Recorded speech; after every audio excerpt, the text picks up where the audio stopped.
بسم اللہ الرحمن الرحیم۔ نیکی کی اصل حقیقت کے ضمن میں سب سے پہلی بات جو آئی اس آیہ مبارکہ میں وہ ایمان کا ذکر ہے۔ عام طور پر تو سوچا جائے گا کہ نیکی کا تعلق تو عمل سے ہوتا ہے، ایمان جو ہے وہ کسی عمل کا نام نہیں، ایمان تو در حقیقت ایک ذہنی اور قلبی کیفیت ہے۔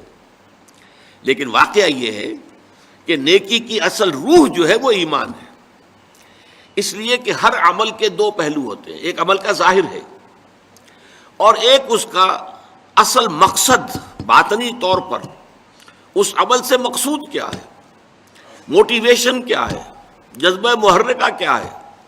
یہ دو چیزیں بالکل علیحدہ ہیں۔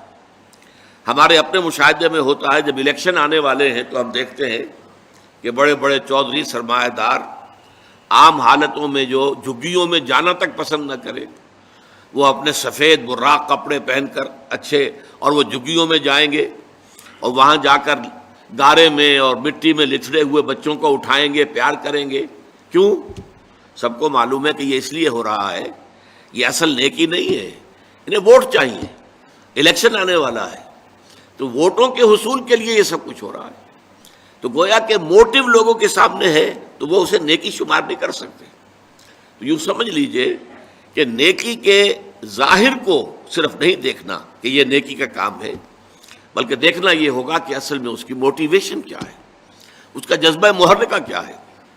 وہ جذبہ محرکہ ہے جو ایمان کے ذریعے سے، ایمان باللہ، ایمان بالآخرہ، یہ دونوں ایمانیات وہ ہیں، اگرچہ ان کے بارے میں تفصیلی مباحث تو بعد میں آئیں گی جو اس منتخب نصاب کا دوسرا حصہ ہے۔ لیکن یہ کہ ابھی جان لیجئے کہ ایمان باللہ، ایمان بالآخرہ، ان دونوں کے اندر نیکی کے لیے ایک مثبت جذبہ محرکہ بھی ہے اور بدی سے بچنے کے لیے ایک منفی جذبہ محرکہ بھی ہے۔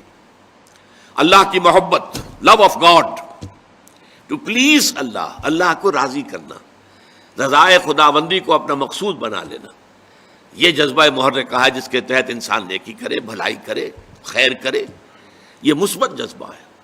لیکن اس کے ساتھ ہی منفی پہلو بھی، اللہ ناراض نہ ہو جائے، اللہ کی سزا سے بچنے کے لیے، اللہ کی ناراضگی سے بچنے کے لیے انسان نیکی کا کام کرے، بدی سے رکے۔